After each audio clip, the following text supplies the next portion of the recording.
Hi guys, and welcome back to the HowMuchTech channel. On the hunt for a new pair of running shoes to start the new year on the right or left foot? We're here to help. This is the golden age of running shoes. Footwear is lighter, more comfortable, and faster than ever before, leading to PBs on race days, quicker recovery from hard workouts, and more joy on easy runs. But finding the right pair of shoes can be challenging. There are plenty of factors to consider. Your unique running style, your weight, the surfaces you run on, the shape of your feet, and your preferred feel. To make things easier, we've put together a complete guide to the best running shoes on the market this year. All links to the products mentioned in this video are in the description below, so if you're ready, let's get started.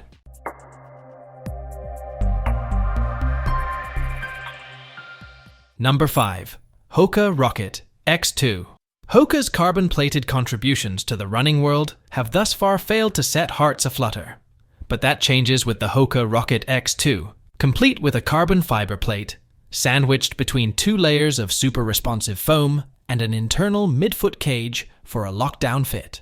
This is a lightweight racer designed with PBs firmly in mind. There's a noticeable sense of propulsion in the Hoka Rocket X2. That rocker shape really pops you up on your forefoot, while the carbon plate combined with the new PIBA midsole creates a truly responsive feel underfoot.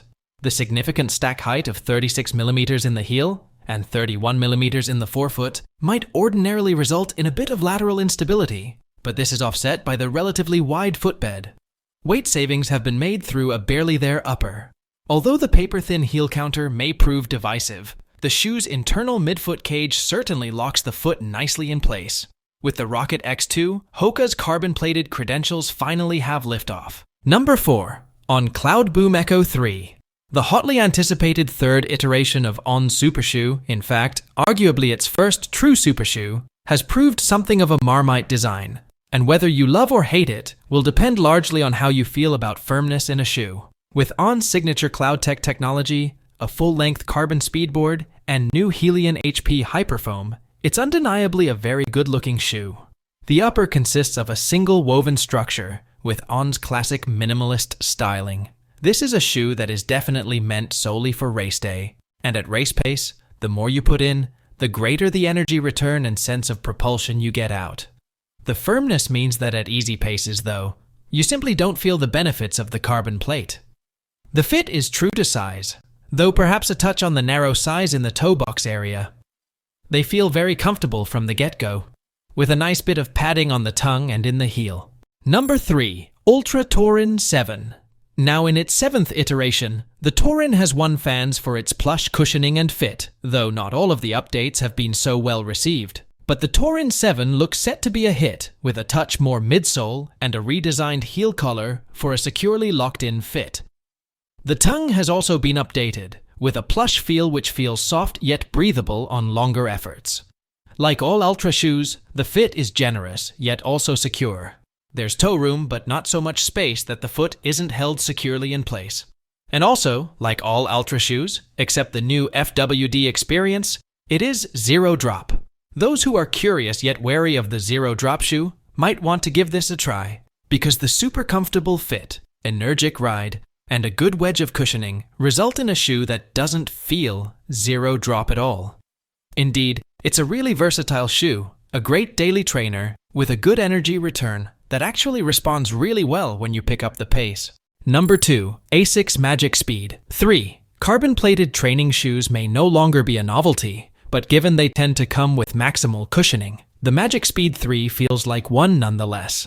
It's a lightweight shoe that looks, and even feels, more like an old-school racer.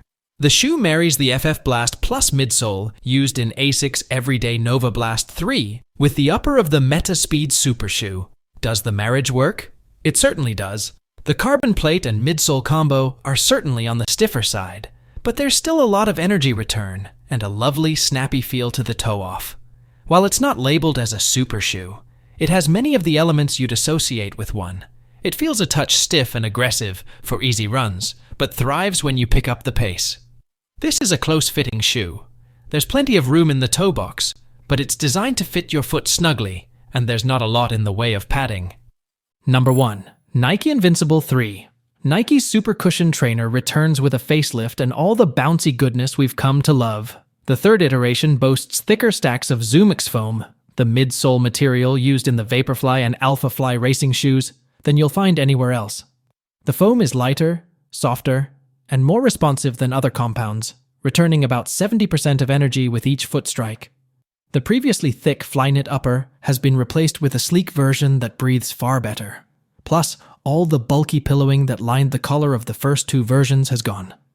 Our test team cherished them for recovery runs and easy jogs, the kind of running that should make up the majority of your mileage. I hope you like this video. I have tried my best to provide accurate information about the products that are available on the market so that you can pick the correct product for your purpose.